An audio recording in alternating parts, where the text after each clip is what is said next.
अरविंद केजरीवाल जी की सरकार के लिए बच्चों की शिक्षा सबसे बड़ी प्राथमिकता रही है। पूरे देश में अगर एक इकलौती सरकार है जो अपने बजट का 25% हिस्सा एजुकेशन पर लगाती है तो वो अरविंद केजरीवाल जी की दिल्ली सरकार है। सब जानते हैं कि देश भर में सरकारी स्कूलों का क्या हाल है। बच्चों के पढ़ने के लिए क्लासरूम नहीं है, क्लासरूम है तो बैठने के लिए डेस्क नहीं है, बच्चे टाट पट्टी पर पढ़ते हैं। जब बरसात का मौसम आता है तो कमरों में बरसात का पानी टपकता है, टॉयलेट नहीं है, पानी नहीं है, बिजली नहीं है। दिल्ली के भी सरकारी स्कूलों का 2015 से पहले यही हाल था। दिल्ली में क्लासरूम्स की कमी थी, क्लासरूम्स में डेस्क नहीं होते थे, ब्लैक बोर्ड टूटे हुए होते थे। दिल्ली के कई हिस्सों में, खासकर डेंसली पॉपुलेटेड एरियाज में, कई ऐसे स्कूल थे जहां पे एक क्लासरूम में 150 बच्चे पढ़ते थे। जब 150 बच्चे खसाठस बैठ के क्लासरूम में पढ़ रहे हैं तो आप कैसे उनको हाई क्वालिटी एजुकेशन दे सकते हैं? अगर भगवान भी आके उन बच्चों को पढ़ाने की कोशिश करते तो शायद अच्छी शिक्षा नहीं दे पाते। लेकिन अरविंद केजरीवाल जी ने ठान लिया था कि वो दिल्ली के हर बच्चे को, चाहे वो अमीर परिवार से हो या गरीब परिवार से हो, हाई क्वालिटी एजुकेशन देंगे। प्राइवेट स्कूल के बराबर अच्छी शिक्षा सरकारी स्कूल में देंगे। और 2015 से कवायद शुरू हुई दिल्ली के सरकारी स्कूलों को वर्ल्ड क्लास इंफ्रास्ट्रक्चर देने की, दिल्ली के सरकारी स्कूलों का इंफ्रास्ट्रक्चर एक्सपैंड करने की।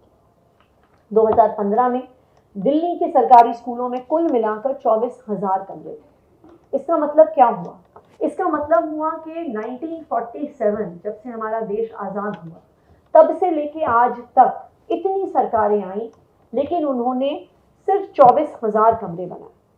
दूसरी तरफ अरविंद केजरीवाल जी की सरकार है जिसने 2015 से 2024 के बीच 22,711 कमरे दिल्ली के सरकारी स्कूलों में बनाए। और ना सिर्फ कमरे बनाए हैं बल्कि वर्ल्ड क्लास इंफ्रास्ट्रक्चर दिया है। आज आप दिल्ली के सरकारी स्कूलों को देखिए तो उनकी बिल्डिंग प्राइवेट स्कूलों को पीछे छोड़ देती है। सरकारी स्कूलों में स्मार्ट बोर्ड्स हैं, बढ़िया लैब्स हैं, लाइब्रेरीज हैं, मल्टीपर्पज हॉल्स हैं, स्पोर्ट्स फैसिलिटीज हैं, अच्छे डेस्क हैं। आज दिल्ली के सरकारी स्कूलों में पढ़ने वाले बच्चे प्राइवेट स्कूलों से बेहतर इंफ्रास्ट्रक्चर पा रहे हैं। ये इंफ्रास्ट्रक्चर का एक्सपेंशन अभी भी खत्म नहीं हुआ है। ये इंफ्रास्ट्रक्चर अभी भी एक युद्ध स्तर पर बढ़ाया जा रहा है। आज के दिन में ही दिल्ली के अलग अलग हिस्सों में 14 नए स्कूल बन रहे हैं। अलग अलग स्कूलों में जहां पर क्लासरूम्स की कमी थी, जहां पर ओवर क्राउडिंग थी, वहां पर additional classrooms, additional academic blocks, multipurpose hall, sports facilities बनाई जा रही हैं। एज ऑफ नाउ दिल्ली में 1541 नए कमरे बन रहे हैं और ये दिल्ली के हर हिस्से में बन रहे हैं। रोहिणी, सुंदर नगरी, मुस्तफाबाद, ईस्ट विनोद नगर, द्वारका, मयूर विहार, झड़ोदा कला, किराड़ी, सीमापुरी, मैदानगढ़ी, रघुबीर नगर, टैगोर गार्डन, आया नगर, दिल्ली के हर हिस्से में ये इंफ्रास्ट्रक्चर का एक्सपेंशन जारी है।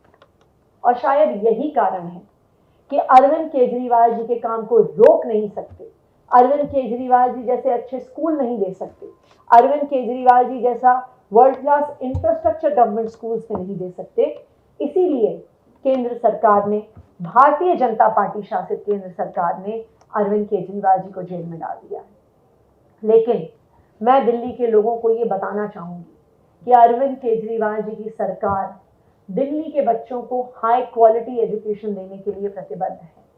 चाहे भारतीय जनता पार्टी ने अरविंद केजरीवाल जी को जेल में डाल दिया, चाहे भारतीय जनता पार्टी ने मनीष सिसोदिया जी को जेल में डाल दिया, लेकिन दिल्ली के बच्चों को, दिल्ली के सरकारी स्कूलों को अच्छा इंफ्रास्ट्रक्चर देने का काम जारी है और जारी रहेगा।